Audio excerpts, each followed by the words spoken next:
యాకోబు 4:4 ఒకసారి చూద్దాం. వ్యభిచారులారా,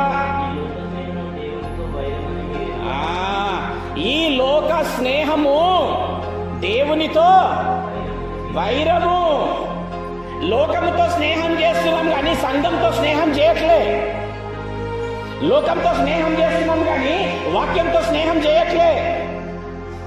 లోకంతో స్నేహం చేస్తున్నాము కానీ ఏమండి దేవుడితో స్నేహం చేయట్లే. ఏంటండి లోక స్నేహం? లోకాశలు. ఏమి తిందుమా, ఏమి త్రాగుదుమా, ఏమి ధరించుకుందుమా, ఈ లోకంలో ఎట్లా డెవలప్ అవుదుమా, ఈ లోకంలో ఏమి చేస్తే నేను పై స్థాయికి పోతా. ఈ లోక స్నేహము, త్రాగడము, వ్యభిచారము, ఏ పని లేకున్నా ఊరి మీద పడి తిరగడము, లోకానికే సమయం ఎక్కువగా ఇవ్వడము, సినిమాలు, సీరియళ్ళు. హల్లెలూయా.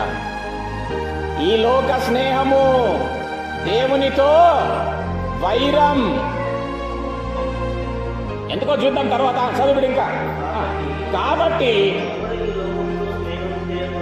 ఎవడైతే ఈ లోకముతో నాకు ఈ పని ఉందయ్యా, నాకు ఆ పని ఉందండి, నేను ఇది వదిలిపెట్టి రాలేను, నేను అది విడిచిపెట్టి రాలేను, వద్దామనుకున్నాను కానీ పలానా వాళ్ళు వచ్చినారు, వద్దామనుకున్నా కానీ ఈ పలానా పని మీద పడింది, వద్దామనుకున్నా, అప్పుడే ఏమైందట కాదు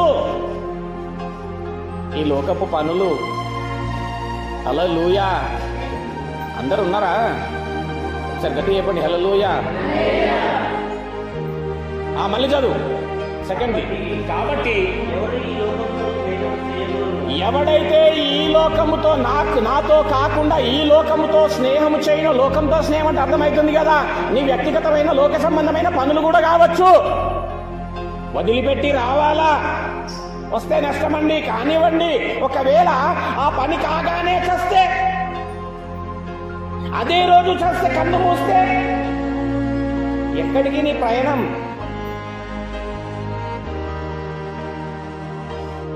ఏమండి?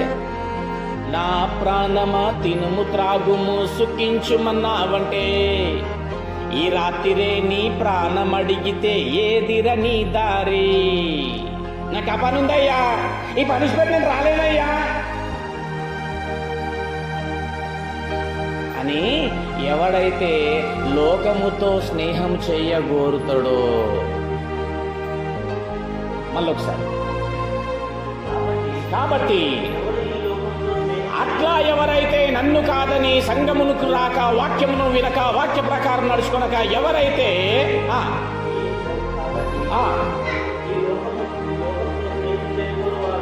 ఈ లోకంతో స్నేహము చేయగోరు వాడు దేవునికి శత్రువగును. ఎవరైతే ఈ లోకముతో స్నేహము చేయగోరుతాడో వాడు నాకు శత్రువు అవుతాడు. నాకు శత్రువు కావద్దు అంటే నువ్వు సంఘమునకు రావాలా, వాక్యమును వినాలా, పాటలు పాడగలగాల, చప్పట్లు కొట్టగలగాల, ఇతరులను బట్టి ప్రార్థనలు చెయ్యగలగాల. ఆ ప్రార్థన కూడా మీద ప్రార్థన కాదు, మన పూర్వకముగా చెయ్యగలగాల. అయ్యా రోగులను ఒకసారి జ్ఞాపకం చేసుకో నాయనా. ఇగో నా పలానా బంధువులు ఉన్నారు, నా పలానా మిత్రువులు ఉన్నారు, ఇదిగో ఈ లోకంలో ఎవరున్నారో, ఇంకా ఎక్కడెక్కడైతే మరణ పడకలో ఉన్నారో నాయనా, అది జ్ఞాపకం చేసుకొని యథార్థమైన ప్రార్థన చెయ్యు. నువ్వు దేవుడు అభివృద్ధి చేస్తాడు, ఆశీర్వదిస్తాడు. హల్లెలూయా. నిన్ను దీవిస్తాడు, నీ యందు సంతోషిస్తాడు, నీ యందు ఆనందిస్తాడు. ఎవరి ఎందైనా దేవుడు ఆనందించిన అనుకుంటారా? ఎవరి ఎందు ఆనందించిన క్రీస్తుని యందు మాత్రం ఆనంది. ఇదిగో ఈయన ప్రియ కుమారుడు, ఈయన యందు నేను ఆనందిస్తున్నా. నేను నన్ను గురించి అనగలుగుతున్నాడు అంటే ఉన్నాయండి అట్లాంటి నడవడిక ఉందా మనకి? కాబట్టి ఎవడైతే ఈ లోకములో ఈ లోక స్నేహం ఎవడైతే చేస్తాడో వాడికి నేను శత్రువునవుతా. శత్రువునైతే వెళ్ళాల్సింది నువ్వు పాతాళంకే, నరకానికి.